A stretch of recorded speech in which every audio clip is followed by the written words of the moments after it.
আমাদের এই film industry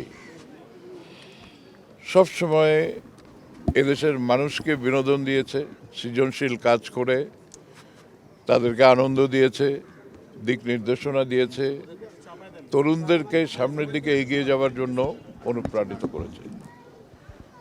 এই ফিল্ম ইন্ডাস্ট্রিতে সেই পাকিস্তান আমল থেকে শুরু করে বাংলাদেশ পর্যায়ক্রমে এই এফডিসিটাই হচ্ছে সূতিকাগার, এবং এই এফডিসি এই চলচ্চিত্র শিল্পের এই প্রতিষ্ঠা এবং এমন একটা জায়গায় নিয়ে এসছে যেখানে যেসব গুণী শিল্পী, কলাকুশলী, পরিচালক, প্রযোজক ছিলেন, ক্যামেরাম্যান, মিউজিক ডিরেক্টর, সময়ের সাথে সাথে আমরা তাদেরকে হারিয়ে ফেলছি। কিন্তু পরবর্তী জেনারেশনও সেখানে একের পর এক তৈরি হয়েছে এবং তাদের পথ যেভাবে চলেছে,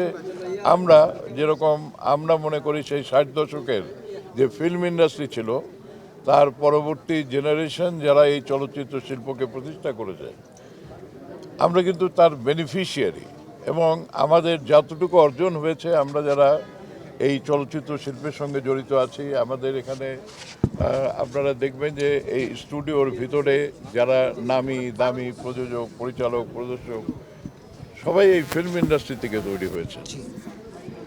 এখন মানুষ জন্মাবে, মানুষ চলে যাবে, তার কাজ সে রেখে যাবে এবং সেই কাজটাকে পরবর্তী জেনারেশন ক্যারি করে নিয়ে যাবে এবং সেটা প্রতিষ্ঠিত হবে এমনভাবে যেন এই চলচ্চিত্র শিল্প তার যে হারানো গৌরব ছিল সেই গৌরবটাকে আমরা পুনর্বাসিত করতে পারি।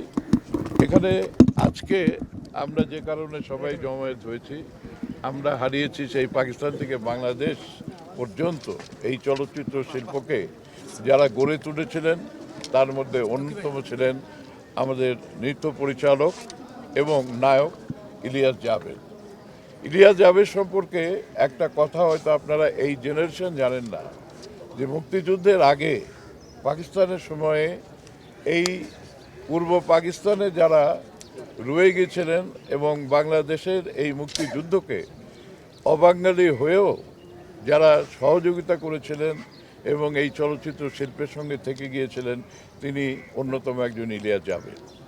তো আজকের এই দিনে আমরা চলচ্চিত্র শিল্পের তরফ থেকে আমি শিল্পী হিসাবে এবং অন্যান্য যারা এখানে উপস্থিত আছেন তার আত্মার প্রতি মাগফিরাত কামনা করছি। বেশ নসিব করেন আল্লাহ তাআলা, এবং আমাদেরকে ছেড়ে গেলেও আমরা সবাই মিলে তার পথ প্রদর্শন যেটা তিনি দেখিয়ে গেছেন, যেভাবে তিনি কাজ করেছেন সেটা অনুসরণ করে পরবর্তী যে প্রজন্ম, এখনকার যে প্রজন্ম, তারা সেটা অনুসরণ করবেন এবং চলচ্চিত্র শিল্পকে গড়ে তুলবেন। ধন্যবাদ সবাই।